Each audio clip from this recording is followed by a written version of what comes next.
You know, it's hello. Oh, hello, everybody. Fancy seeing you guys in here. It's funny. I was just getting strapped in here. Like the way I've got this all like kind of built up. It's like a cockpit.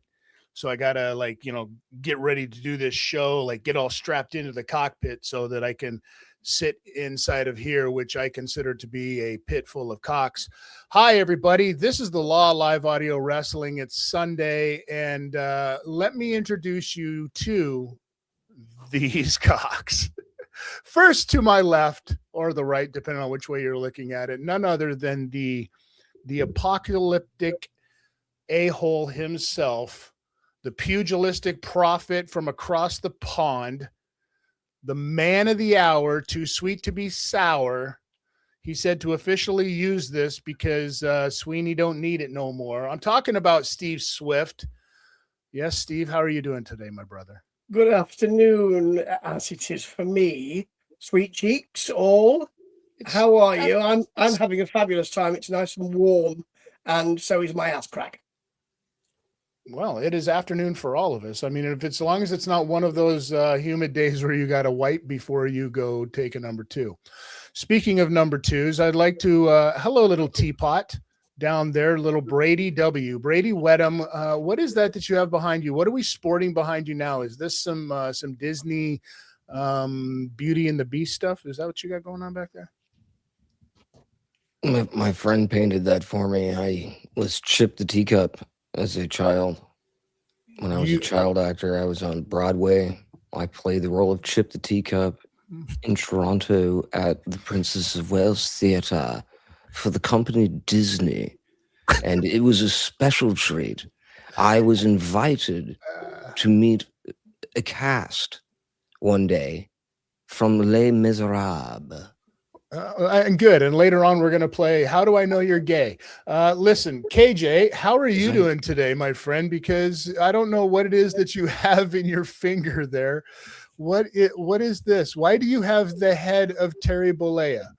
Is that Terry Bollea or who? It certainly is, Christian. Well, yes.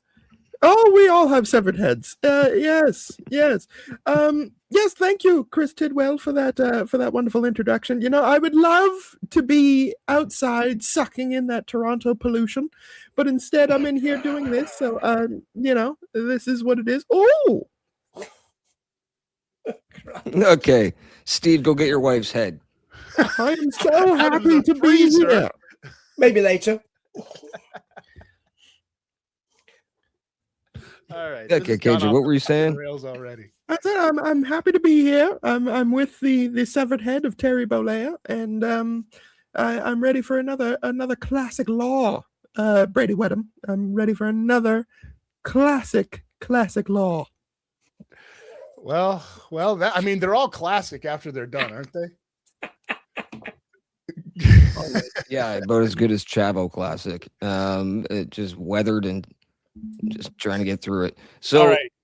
Where are we at this week? We didn't do a show last week because you couldn't get me out of bed because I was depressed. We'll get to that later on in the show. But what's on the agenda? What's on the menu, boys? Well, we went and added an extra topic because we weren't there last week, right? And this is one that you kind of brought up to me, Bradie.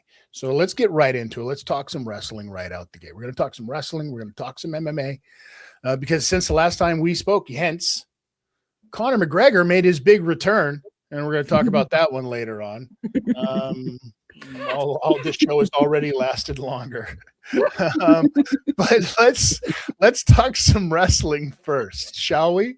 Now that I got the man all fired up. Let's get him fired up even more, because pro wrestling, I don't know, Mr. Production Guy, is it a production thing? It seems like you brought this up to me and you said that like numbers and ticket sales for some of these big events seem to be down, and pro wrestling is suffering because of it. Why do you think that is, Bradie? Explain yourself. Well, I wouldn't. Well, okay. Here's where we're at. Right. Ticket sales for 2 events that are in stadiums. One is SummerSlam, struggling on ticket sales. That's been reported by numerous sites. I think even been reported by the WWE themselves. Discounting tickets again, leading into SummerSlam, having some struggles. So night 1 has more tickets sold as of we're shooting this than night 2, which usually it should be the opposite because the big events are usually on the second night, right? So SummerSlam set records last year. This year, it's on a major decline. Looks like they're going to have half-empty arena. Same thing goes for AEW in Wembley Stadium. They're struggling. That's a 70. Like, Steve, I don't know. Have you ever been to Wembley Stadium? It's probably just around the corner from you. Oh, yes. It's not around the corner from me, you heathen. But yes, I have been to Wembley Stadium. It's cavernous. So, 70. The thing is, just because you sold it out the first time, it's like chasing that high, isn't it? The first time you chase the dragon, so I'm told, it's a fantastic high, but you want it again and again and again. And you can't keep booking because you're going to get law of diminishing returns, particularly in Britain with our economic woes. Yeah, so 70,000 people normally can be stuffed in there for a wrestling show. It looks like they're at about half capacity right now for AEW, which is coming up, right? We've got that event rolling up rather quick. I think they put tickets on sale, a year, 6 months in advance in certain packages for that event, and they're struggling. So you're seeing wrestling as a whole on a decline. TNA has always had trouble drawing people. I don't think they draw more than 400 or 500 on a good night, and probably 1,500 on a special night, 2,000 at tops. So you're seeing everything on a decline. You're seeing way too much advertising. I've been bitching about that since last year's WrestleMania, even before this one. There's way too much advertising. You're drawing people away. In the world, in a TikTok world right now, the last thing people want to see is something being sold to them. I think that's a big portion of this. I don't know if it's just storylines. I think storylines have been worse, and you've drawn more. Excuse me, but yeah, that's my take on it. I think the storylines probably come 3rd or 4th down the list as to why they're not drawing anymore. KJ? Yes, thank you, Chris Tidwell. The thing is like, I've heard about this being like from a few people that have gone to live shows, at least with WWE, is that it is dreadful to be there live because you're experiencing all of the advertisements and you can't really go anywhere, because if you leave to go and get a drink, you're in line at concessions for ages. Same thing with the washrooms, all that shit. So that's another reason that kind of turns people off, because you're getting these 20-minute advertisement slots in between every match. It's not like there's real promos or storyline things that are kind of chugging it along, whereas at least if you're at home, you can get up, you can go do something, you can go do whatever, right? You have like a distraction, whereas if you're sitting there live, you're kind of stuck. So I think that's another major deterrent that could be brought into the factor as to why, and of course the economy for globally almost is a big factor too. Have they not adopted the same kind of method that they do at like UFC events? And by that I mean, like, you could go to UFC event and you can rent a little transistor and an earpiece similar to one of these, and you wear this, and what's being broadcast is the broadcast. So you're getting the audio of the broadcast in your ear as you're watching the event, because I can understand that, because one of the biggest things that I hear from a lot of people all the time, and the reason that people would go to indie events more often because of the intimacy and to be able to hear and be part of it and stuff like that, is when you go to the bigger events, you're not that. You're the aura of the show is gone. So and really what you're being sold on, like if you sit at home sometime and put on wrestling, right, and turn the sound off, two things are going to happen. Number one, you're going to get bored of it very quickly. Number two, you're not going to hear the echo coming from KJ's mic. Like that's going to be the fucking most important part of it. So I think mute yourself, young man. I asked before the show.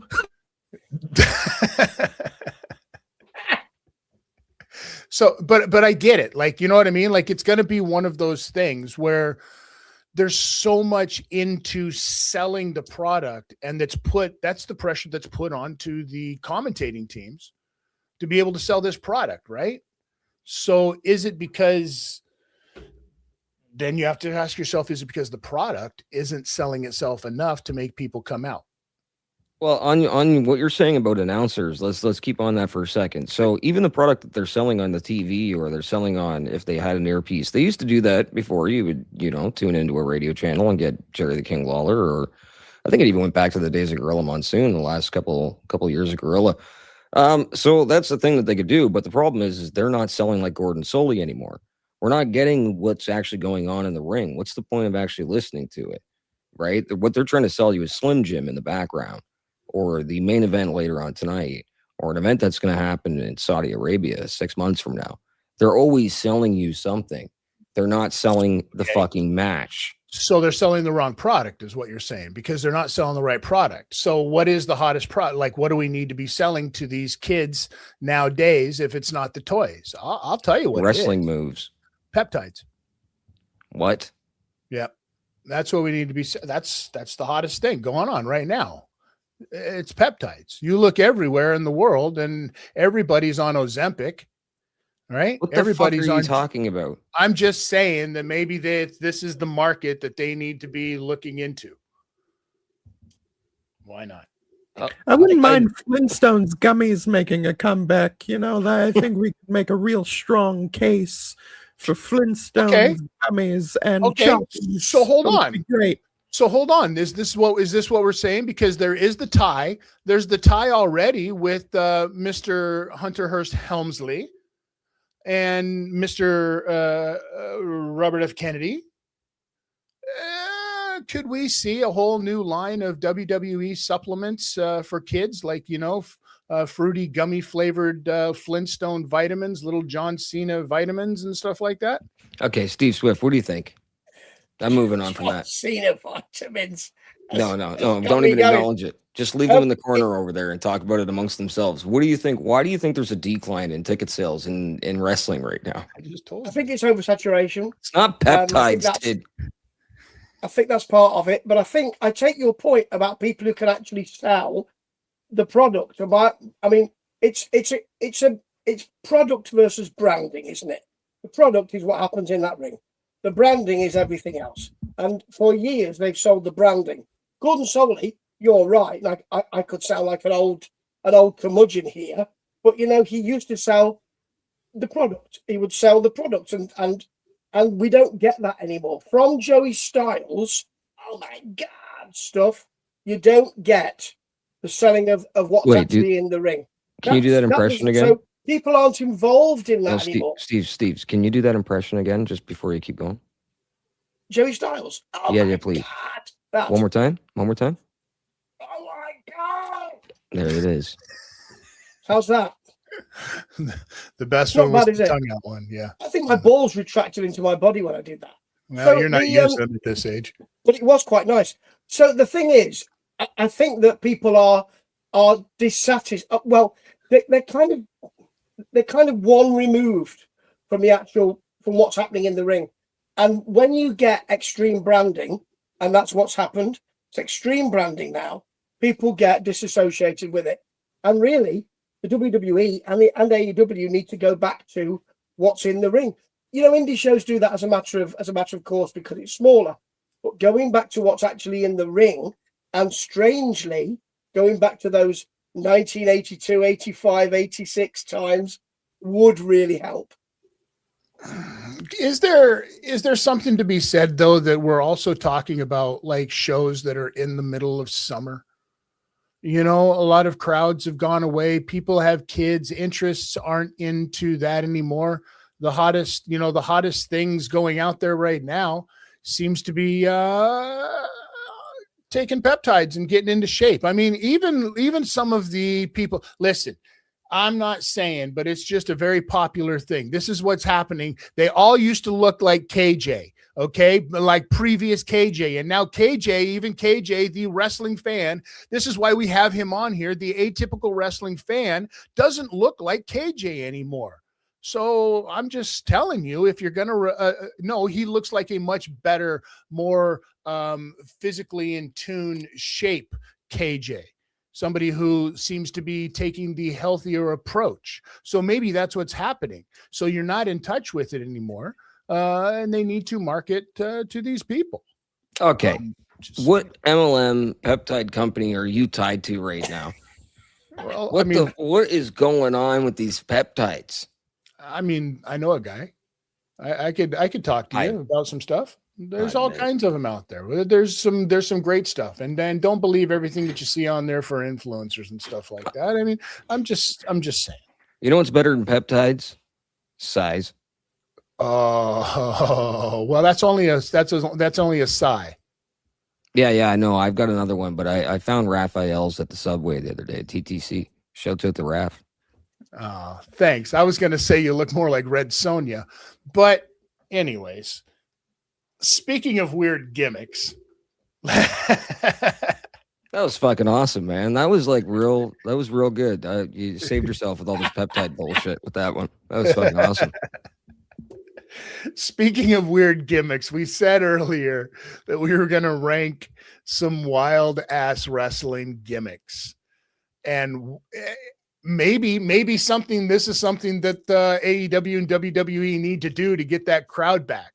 Right? Maybe we need to bring back a piranha death match or a Judy Bagwell on a forklift match or a three cages on top of one another, Tower of Doom, WCW, whatever the fuck it was match. Like, there's a lot of them out there. You guys have had time now. I would hope that you've come up with at least one or two, you asses, of what might be the worst. And we're going to vote. We'll all bring something up on what might be what we think is the worst gimmick out there. Okay. Oh, Bradie's going to go out the gate already. He's looking for that 50K bonus, ladies and gentlemen. Steve Kern's version of Doink the Clown with Dink. Okay. That's a good call. All right.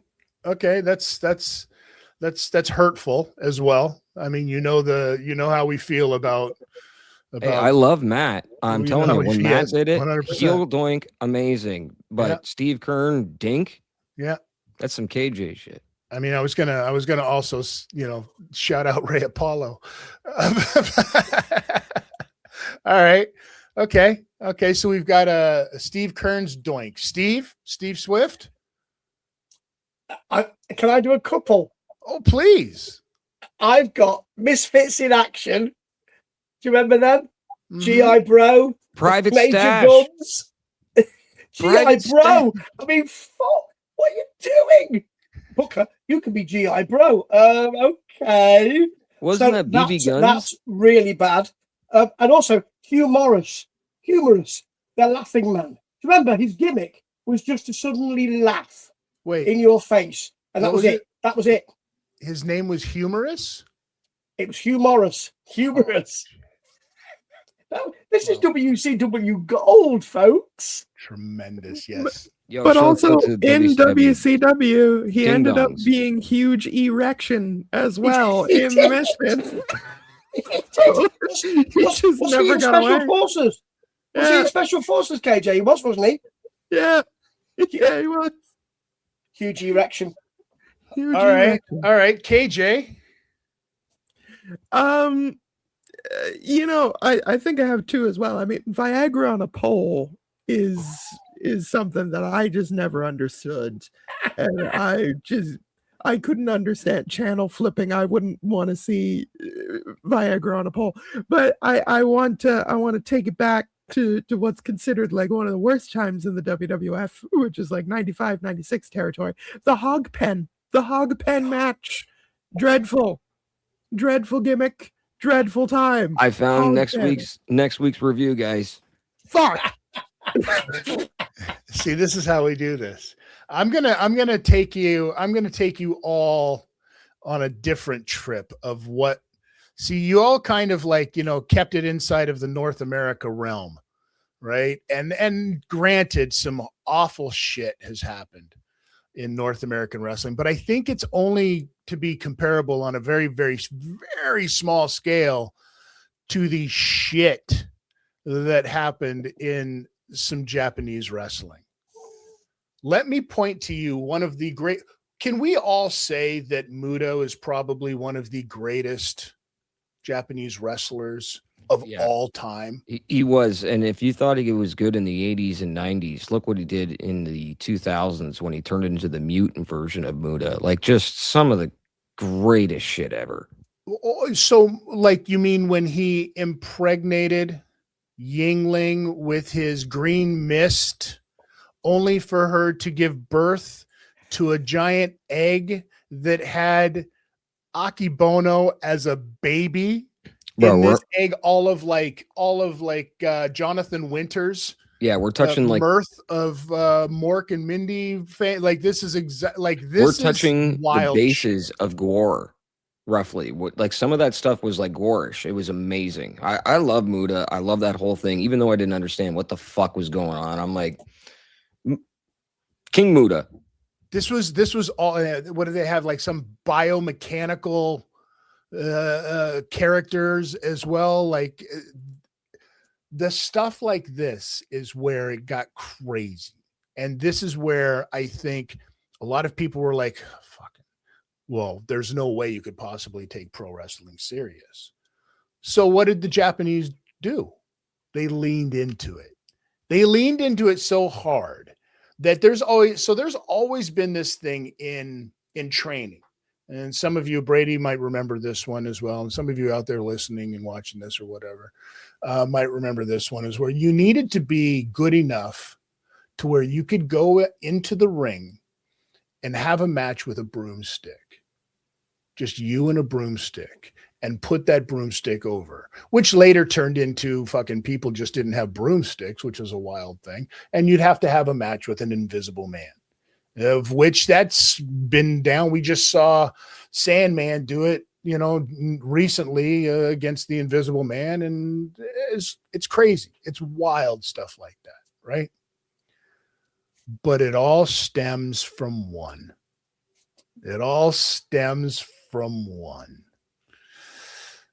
A little lass by the name of Yoshihiko, ladies and gentlemen. Yes, the blow-up doll of all blow-up dolls, in a match against, arguably, some would say nowadays, oh my God, Bush is one of the greatest wrestlers of all time. Okay, well then how come Yoshihiko isn't signed to AEW yet? Maybe this is what they need to bring to Wembley. Maybe they need to bring Yoshihiko to Wembley. And for those of you that don't know, we had our good friends, yes, Steve and KJ, do a review of this right here, Kota Ibushi, Yoshihiko, the match of all matches. So when we take a quick little break here, so everybody can get their notes together, and we come back, we'll give a little talk about what is going to be the greatest match, the silliest gimmick of all. Are you guys ready? Are you ready, Steve? Always. No. Tremendous. Dickens cider, it's legendary. I love my Dickens cider. Tastes like amazing. Quite simply the finest cider. Cheers. Dickens spicy apple cider, only on the Law Live Audio Wrestling.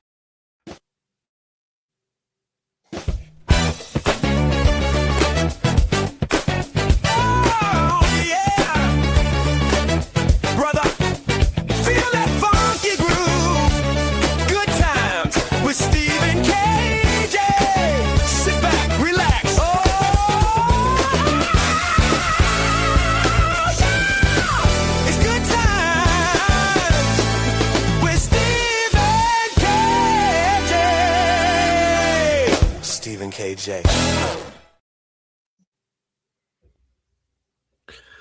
All right. Come on, you start, because I think we have different views of this, KJ. I mean, let's just set the scene. We now are given matches that we have to talk about by the two arseholes who are also on this, this show. What did you think, KJ? Do tell me, because I think your view's radically different to mine. It certainly is, because, this match made me seriously question what wrestling is, if you know what I mean, Steve Swift. Because I completely didn't understand what I was watching. Well, it's simply an exercise, isn't it? This is simply an exercise. So, if you what it does is it deconstructs wrestling completely, doesn't it? So Ibushi with a blow up doll. Well, actually not a blow up doll, but a kind of sand filled doll. So you get that. So you get the real kind of push against quality. Not that I would know. Is a sort of drawing the curtain back. Because what you're saying is, well, this wrestler can, as you say, to work against work with a broom. So actually, why don't we do that? Why don't we bring in a training exercise? The thing is that, like, the match, like, the crowd is so uncomfortable for me, because it starts so quiet, and then as soon as the bell rings, the crowd just explodes in anticipation, and it's incredible to me, because Ibushi comes in, the collar and elbow tie up, and everybody's like, oh. It's extraordinary that I mean, it's a real love of what he can do, isn't it? I mean, the moonsault onto the outside, all of that. I mean, I did like the man that was dressed in black to kind of try to camouflage so that he doing could some kicks, pick up the doll and do some work with it. And I mean, it's very lucky that Kota Ibushi is one of the best wrestlers, especially at the time, very acrobatic, very athletic, so that this match isn't just boring, because I could imagine what somebody like a Hulk Hogan could do with this. But didn't you like, because I think some of this is gorgeous, but you have to, if you were fully sold on wrestling and fully into the kayfabe of it, this would be a terrible situation for you. But the situation with the figure four and the reverse and getting to the ropes, that is beautifully done. Surely you can accept that. Look, listen, it's a match that happened. It definitely took place. The bell definitely well, Hurricane Rana, you fucking Philistine. Surely that's something you can enjoy. There was also like a top rope torture rack face buster thing that took place. Like it is extraordinary. And the thing about this match is that for the first 5-6 minutes of the match, you really are just trying to wrap your brain around what the fuck is going on and what the fuck am I watching. Shortly thereafter, if you manage to turn your brain off, is when this starts to get enjoyable, which I think is what you did, Steve Swift, in order to make it through this contest. Now, I have to confess, I spend most of my time like that because of the people that I come in contact with, and also I've seen this match before. So it didn't, I thought, oh, it's this one. Now, I think that Ibushi getting pile driven, headstand into that is just beautiful. But it's an absolute exercise. It's not a wrestling match. It's an exercise. So, if in a way, it's a hateful match, because you pull back the curtain and said, okay, it's not really this is not really wrestling. This is what we do. It's a series of moves. So I do appreciate that. Yeah, definitely a diggity match. I can't say as I hate it, but I do not like it. I mean, but surely, you know, Ibushi's lariat. You know, you can lean into that sucker as much as you like, because you know it's. I have to say, it is a training exercise. But I don't know if you've seen that. I mean, if you like this or if you don't like this, have a look at Invisible Man versus Invisible Stan, which is. I mean, there's nobody in the ring except Bryce Rensburg, the referee. So it's all about his reaction to that from a Joey Janela event, and that you're going to hate even more. Yeah, well, I mean, you know, wrestling's fake, isn't it? You are cursed. All right. As soon as he said, I mean, you can't say wrestling's fake. It's not. No, it was You over ru- after that. Jesus Christ. You ruined our fucking love of wrestling, you two drongos. You ruined our love of wrestling because you can clearly see now that wrestling's fake. How dare you? Well, wait till you see what the next one's going to be, ladies and gentlemen. We're just getting warmed up. Remember, we just uncovered a whole new slew of matches that you guys don't like. So this is going to be great fun. All right. Speaking of great fun, it's time now to talk a little bit of MMA. And I want to say this with kid gloves. Yeah, because he's already left the building, ladies and gentlemen. He's done his best Elvis impersonation, but he's, you know, and just like that, he's come back. I mean, it's literally Conor McGregor is joining us down there, ladies and gentlemen. He's here, he's gone, he's back. But things didn't work out so well at UFC 329. What happened, Bradie? Shut up. The world knows what happened. He fucked his leg up. Here's my question. Does it matter? We are a week removed now. We're a week removed from UFC 329. No. UFC just had an event last night, right, where they had Tommy the Gun McMillan showing out, right? And even in the main event where DDP fought Kamaru Usman, and Kamaru Usman, in my opinion, did his best Josh Koscheck throughout the fight with his. That's a foul. That's not a foul. But it didn't matter. We're already everybody's already over the Connor's out thing, right? So was 329 worth it to you outside of that? 329 was great. Paddy Pimblett's a star. Anybody who doubted Paddy, when you run through a guy like Benoit Saint Denis like that, come on. This isn't just a normal kid. I'm so happy and proud that we finally have another big star that could sell out arenas in Europe. We need it. Really like 329. I thought it was great. Right up until Bruce Buffer was done his announcements for the main event. Just before they said you can touch gloves if you want to. Everything was amazing. As somebody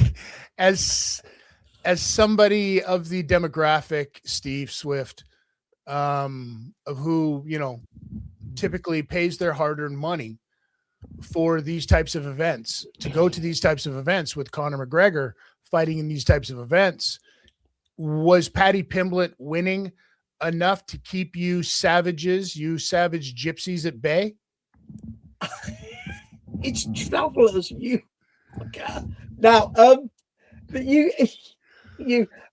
no, but yes, because there's the two things. I mean, first of all, Paddy the Baddy, fabulous. I mean, that's just great, and has the work behind the stick is really good as well. So he's got it going on, and you're right, Bradie, he is a star, isn't he? Mm-hmm. But the thing about Conor McGregor is we want to see him fight, and he didn't, and that's caused more consternation and discussion than anything else. So consequently, I hated to see it and laughed uproariously as well. But we're still talking about it. And actually, it's not just us, because we missed last week. loads of people are still talking about a conspiracy theory. He was injured beforehand. Information has come out and film of him doing those kicks in the locker room. You know, was it a Hail Mary situation? Oh, He's not looking Holloway in the eyes. The truth lies in the middle of what you just said, Steve. So in between them filming him throwing those kicks, and in between that and his walkout, something happened. Yeah. Well, here's what I'm going to say. He's a fighter.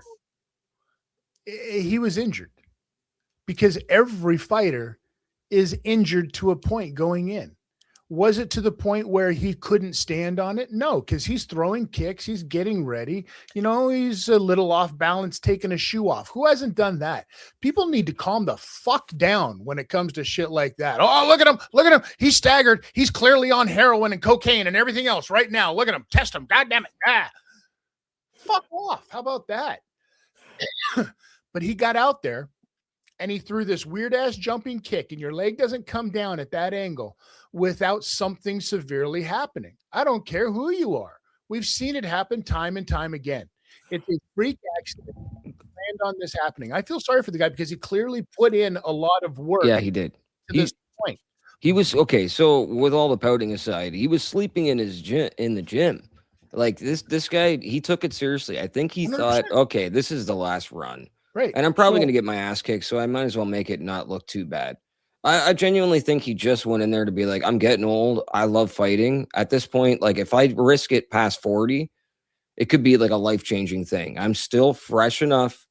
I've taken 5 years off. I'm healed. My leg feels fine. It's crazy and ironic, too, that it's the other knee. It wasn't from the ankle that was rebuilt and fused. Like, it's just freak luck. He spent years abusing his body with alcohol. This is a thing that you see, tears, pulls, stretching, things like that. When you are years and years of dehydrating your body, it's not like you can just drink water for 6 months and, hey, guys, I'm back. No. This is years and years to get your body broken down like that. It takes years and years to get it back again. And Chris, why do you think that they would put him in a situation where he could be like, why would his coaches, not the company, why would his coaches say, like, what are you doing? Just go out there and fucking have a night, have a time, go hard and get paid. Go home, come home. Your 4 kids are in the crowd. Why are you trying to make a highlight reel? It's not going to happen. No. KJ, what do you say to the people? What do you say to the people that were like all very good, like, oh, couldn't happen to a nicer guy. Oh, it looks perfect on him. Like, how do you defend a guy who's gone to court for the charges that he's gone to court for in his comeback? How do you do that? Motherfucker, you always got to bring that shit up.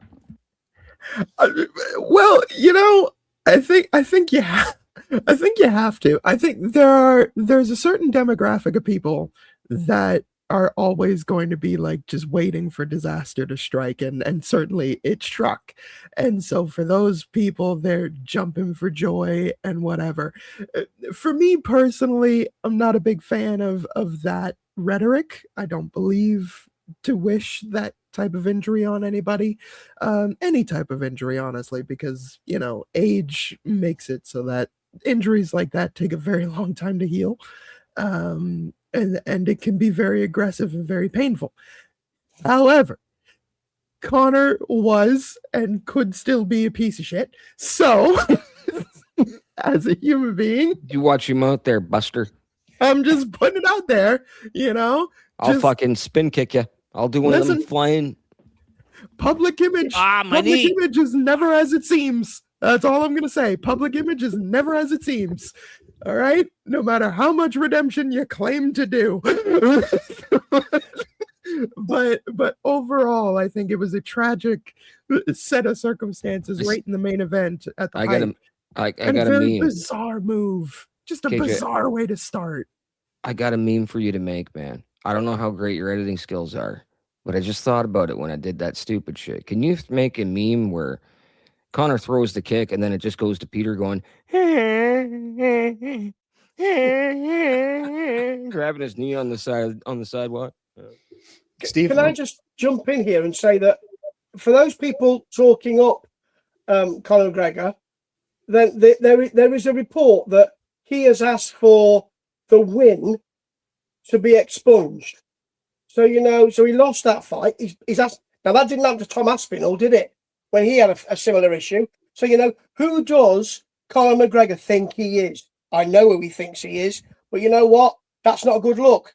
And we called out Rico Verhoeven when he did that against Usyk. So let's call Conor McGregor out for that. Aljamain Sterling ended up winning a belt from getting kneed in the face by Peter Yan, and they gave him the title. It's the only way he would have ever held a title.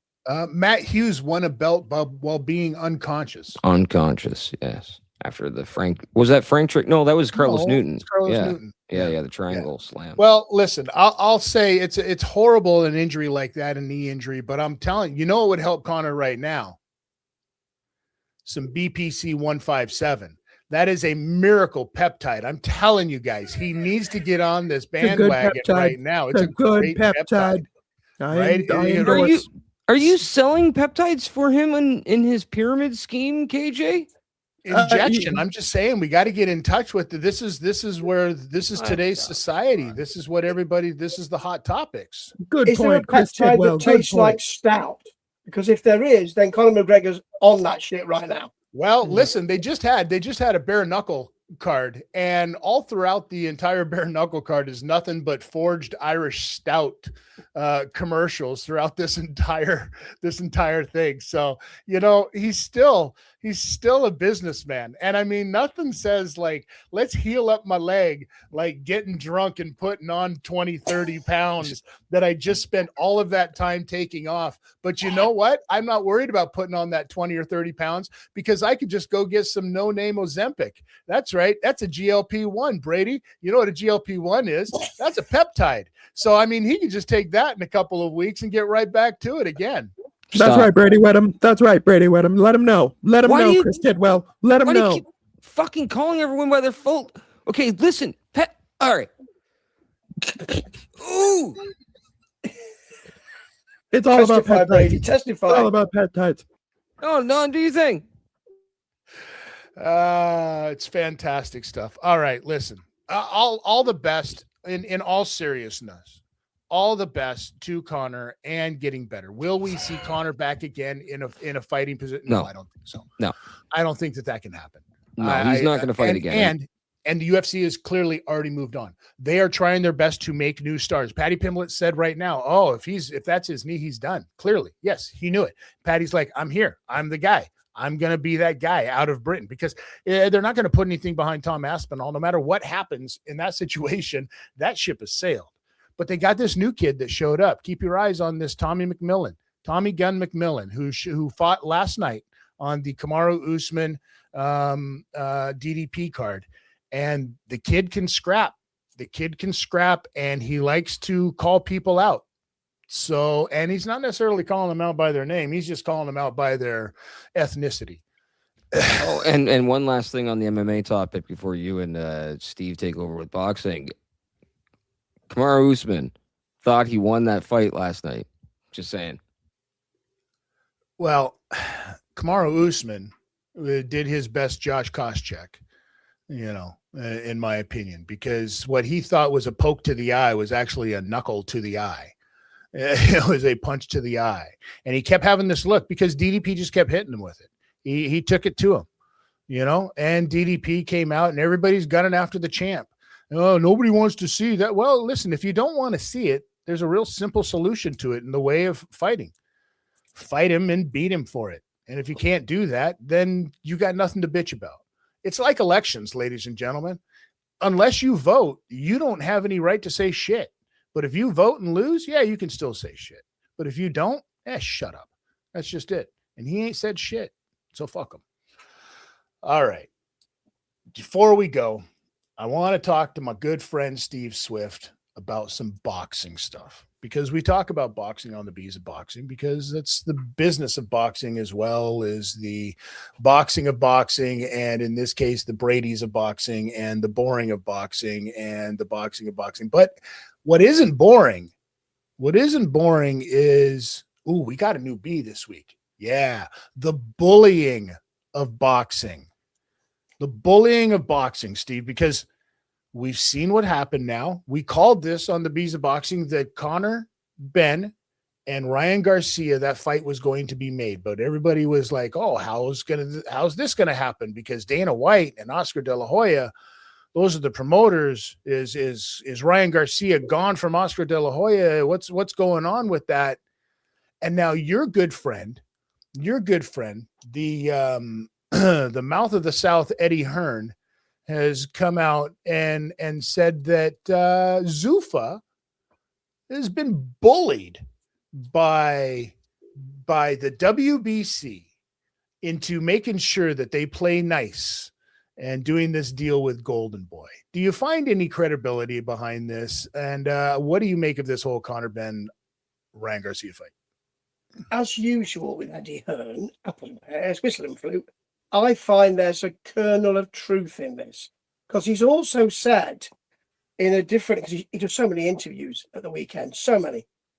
He's also said, look, Turki Al-Sheikh, who let's be clear now, we believe Zuffa it includes Turki Al-Sheikh money and all of that, and you've got the Sunday shows and different shows, which are just like other promoters, and that would be the Garcia versus Ben situation. He said that Turki Al-Sheikh's talking to Matchroom about want you to be happy because I want the boxing, the darts, and I want to do a deal with that. So he's saying, how does Dana White feel, and how do Zuffa boxing feel when they watch Turki cozying up to me when he's not supposed to be? The situation with I mean, it could be a gigantic work, this, but money will always talk, and to keep Conor happy, you got to give him a chance at that big green belt, haven't you? Because he grew up in the house with his father having that big green belt, and he wants it. So you've then got to look to work with sanctioning bodies, and money always talks. So I don't know what Zuffa boxing is right now, but I suspect it's just, I say just, but it's a promoter like everyone else. And Dana White can flap his gums in whatever way he wants to, but when he said that Zuffa boxing was going to be special, he was wrong. The only thing that's pretty special. I'd say he's pretty special. Fucking Eddie Hearn doesn't have a deal with Paramount. You know what Eddie Hearn has? He has a deal with DAZN. You know who else has a deal with DAZN? Fucking Ben Shalom. Yes, fucking everybody has a deal with them. So I'd say that Zuffa is pretty fucking special, Steve. But it's not special. It's not special in the way it's doing business generally.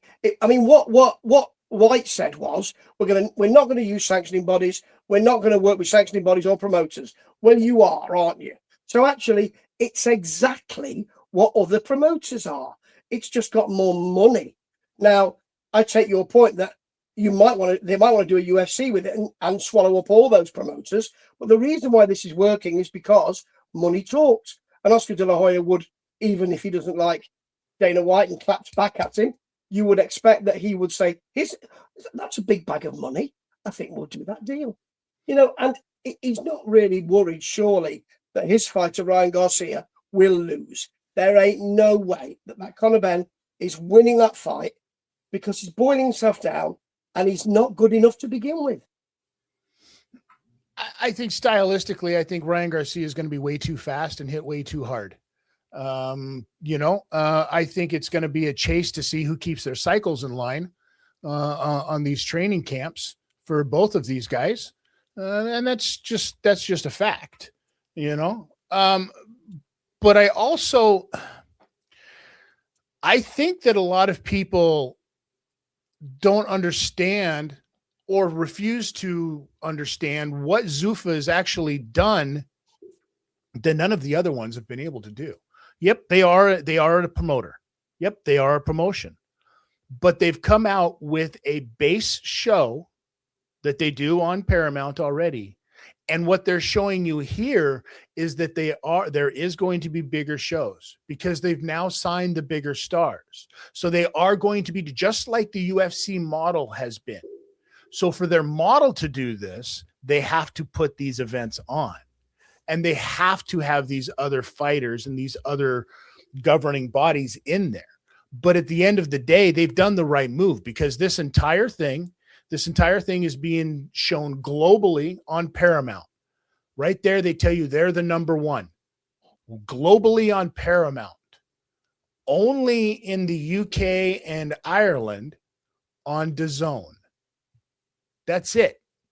So really, who has the power? If Eddie Hearn's coming out here and saying, oh, they were bullied into this, I don't think that they understand how the business model is going to work and how big Paramount actually is. So a lot of people still are kind of butthurt because they showed up with the bigger dick.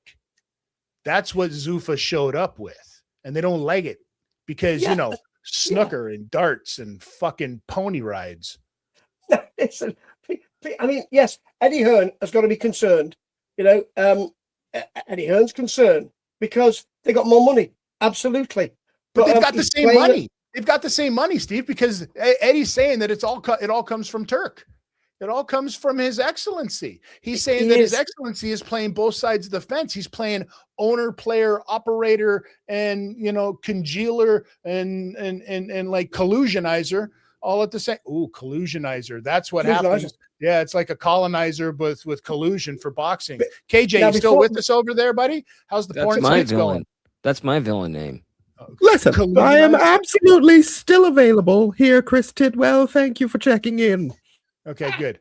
So, Steve, back to what we were talking about, though.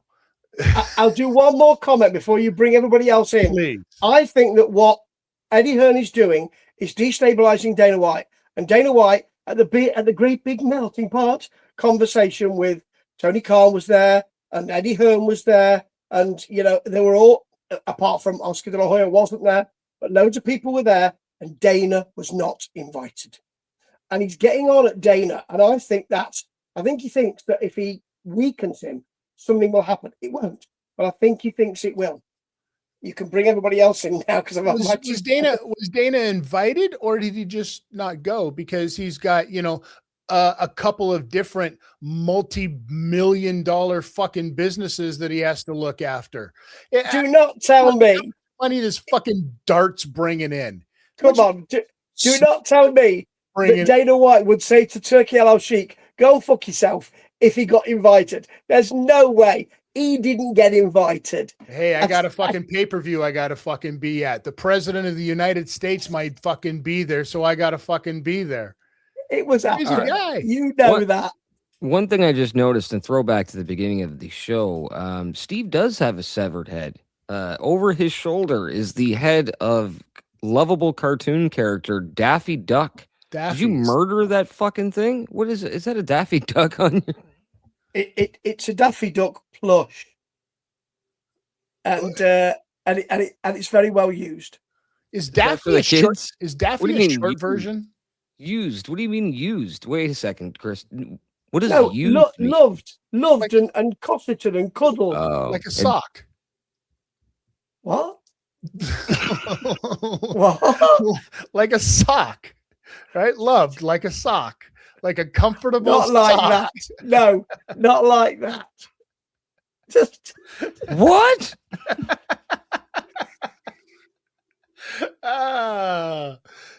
Is Daffy short for something else? Daffy is short for loveliness. That doesn't make any fucking sense. Not even street cred fucking makeup names like that. KJ Johnson, what was that? It's short for Daffodil Duck. Ooh, is it really? What? Lovely. I love how he's fucking spurging out over Daffy. I can imagine. Steve, it certainly makes me bloom, I'll tell you that.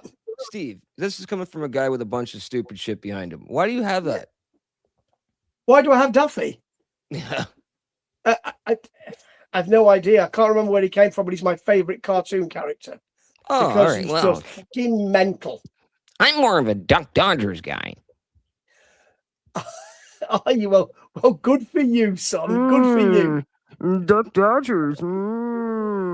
Despicable. You are cursed. All right, fellas, we got to roll this boat out because we're getting the red light. But what you got going on in your lives? What do you want to plug besides people? KJ. Come to the children. Wu-Tang is for the children. We teach the children. Well, let KJ plug stuff. Let KJ plug something. Right. Thank you, Bradie Wedham. Of course, peptides, Ozempic. Trust your doctors. Always go to them for the best advice. God Save the King. Buy my stuff on Facebook Marketplace. Love you all. HH kiss kiss. Goodbye. You didn't need to leave. You can come back, KJ. You might as well roll the ship out with us. Yeah, The mic. it was very dramatic. It was very, very, very dramatic. I just want to say shouts out to the Deadpan Club and Laz for the song provided this week. This is a new one. This is the official release of Asbury Park Was It. So I'm excited to hear that at the end of the show. That's it for me. Bradie, what about? Steve? There's a blimey, I'm all over the place.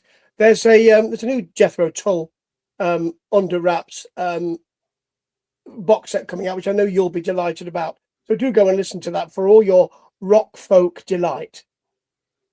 Yes, Jethro Tull. Ladies and gentlemen, for those of you not old enough to understand, Jethro Tull became famous from writing a song about being a parkside pedophile. This is what rock and roll. Oh, not just that. Not just that. There's other stuff, but we don't give a shit. Come on now. Fucking creepy ass Jethro Tull. Jesus Christ. You know what Jethro Tull never took? Fucking peptides. That would have helped the situation right there. He could have got himself some Salank, some Samax, would have helped him to get his mental, some Mott C, get that mitochondrial working right. I mean, it's the only thing, right? It could have been, look, I don't know if you guys have seen this. This is a new thing that's coming out right now. Yep, this is our new brand that we're doing. What the fuck is this, man? I didn't endorse You this. made this. Yes. I didn't make this. This came from the fucking art department. This is not me. I did not make a peptide. KJ, why is it you? Why am I on this? This is beautiful. Fucking great, though. This is beautiful. This all makes sense to me. I endorse. All right, buy Chris's fucking MLM shit. You could sell drugs for Chris if you want, or take them from Chris. Either way, he's selling stuff. Goodbye, Bradie out. Bradie Wedham, shut your mouth. Good work, Chris Tidwell. On to you. Thank you. And to those of you, listen, also big birthday shout out to our friend over at AEW, Mr. RJ Skinner. Yes, we're talking about RJ. 1 second. Himself. You can't bring up RJ without having some sort of theme song for him, so I got to do something. Oh. Ladies and gentlemen, get ready for the fucking Ropers. That's right. All because it's our friend RJ's City. He had a birthday and he loves the Ropers. I mean, and who doesn't love the Ropers? You know what would have helped the Ropers? If the motherfucker would have just tucked his goddamn chin. Right, Steve? Bam, bam, bam, bam. Who runs it? Who was it? Who runs it? Who does it? Who's frontin'? Bam. Who was it? Who runs it? Who does it? Who's frontin'? Bam, bam, bam, bam, bam, bam, bam. Who's frontin'? Bam, bam, bam, yeah, bam, bam, bam, bam, bam. Now who was it? Who fooled the public? Fiends love it. Who done it? Go for the paper routes. Flip packs. Who's that in your mama's house? Watch the track star run them out. The sun is out. We go colder for the ice. Move boulders in the night. Group dope without a light. Through hope I got a mic. Got loyals in the trench.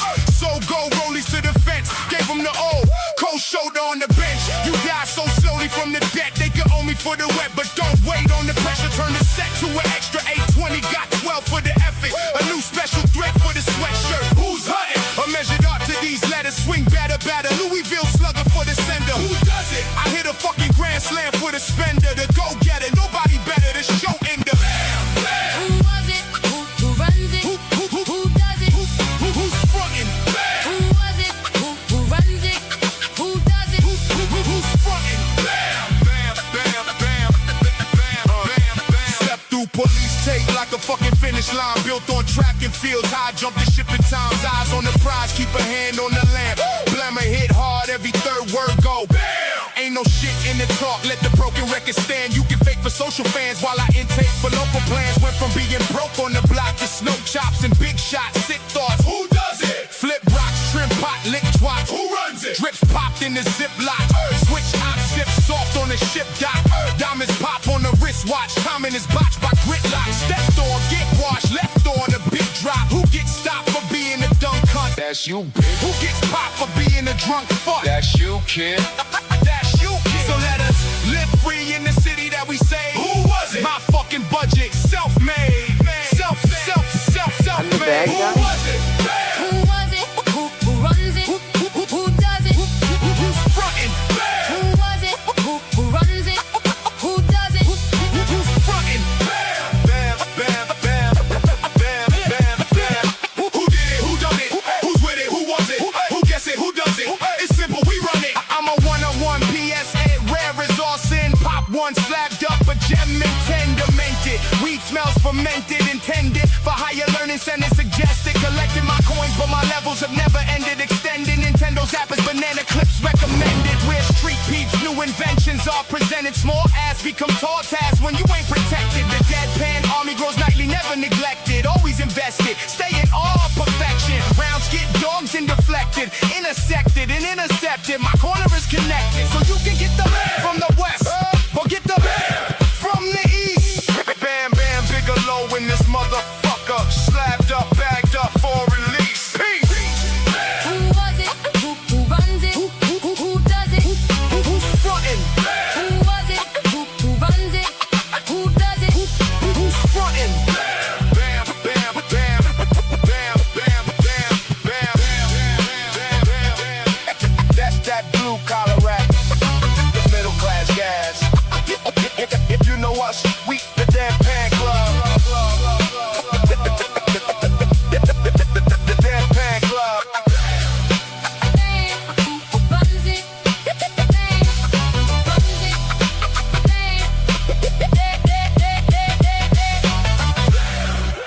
You got all these beautiful acres fenced in for your little game, but you gotta kill me with a golf ball? You should have children playing here. You should have families having picnics. You should have a goddamn petting zoo. Instead, you got these stupid electric carts for you old men with nothing better to do.